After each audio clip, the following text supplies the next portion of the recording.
La paix, pour moi, c'est la tranquillité. La paix, c'est toute intervention, toute action destinée à prévenir tout ce qui est guerre. En fait, c'est un ensemble de comportements qui conduisent à un vivre ensemble positif. La paix, c'est un comportement, dixit le père de l'indépendance ivoirienne, Houphouët-Boigny. Au Nord Bénin, femmes et enfants subissent des pratiques traditionnelles qui les soumettent aujourd'hui, mais menacent la cohésion sociale demain. Nous sommes dans la commune de Tukuntuna. Les mariages forcés dans nos contrées. Et ici au Nord Bénin, c'est plus récurrent. Et autre chose qu'il y a également au Nord Bénin ici, c'est qu'il y a des mutilations génitales. D'autre part aussi, lorsque la femme est non autonome, si elle n'est pas autonome, ça peut menacer la paix. Il y a l'exploitation économique et les parents ont par exemple l'habitude d'envoyer des enfants, surtout filles, ailleurs pour travailler et apporter de l'argent.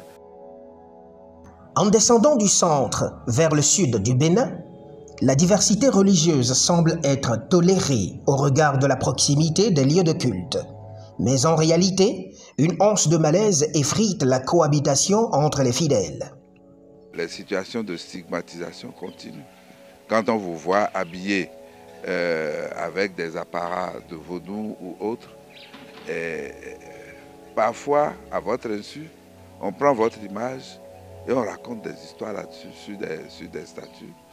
Vous dites, bon, voilà des gens qui n'ont pas compris que le monde a changé, c'est quel type de quoi ça. Moi, j'ai quitté le forum des inspecteurs. J'ai dit le forum des inspecteurs. J'ai quitté ce forum parce qu'à l'occasion d'un TOFA, j'ai envoyé un commentaire là-dessus. Or, tous les jours, on envoie des chansons de Jésus, des trucs de Mahomet, et personne ne réagit. J'ai envoyé ça, on me dit, mais c'est quoi ça là? Et quelqu'un sur le réseau m'a appelé pour dire, oui, que quand j'envoie des choses comme ça dérange. Si les causes de ces violences sont entre autres pauvreté et tradition au nord, elles sont liées à l'ignorance et l'irresponsabilité politique au sud. Et les conséquences ne sont pas moins violentes. Aujourd'hui, les femmes qu'on a excisées ou bien les femmes qui sont données en mariage aujourd'hui dans le Nord Bénin, il y a des femmes qui se sont suicidées même à cause de ça. Il y a aujourd'hui des femmes qui sont excisées et qui n'arrivent même plus à enfanter. Donc elles se sentent inutiles. Si je prends du côté des enfants, et non seulement on est en train de perdre une communauté, une commune, mais c'est toute une nation entière. La conséquence, c'est que des gens meurent en silence. Bien sûr.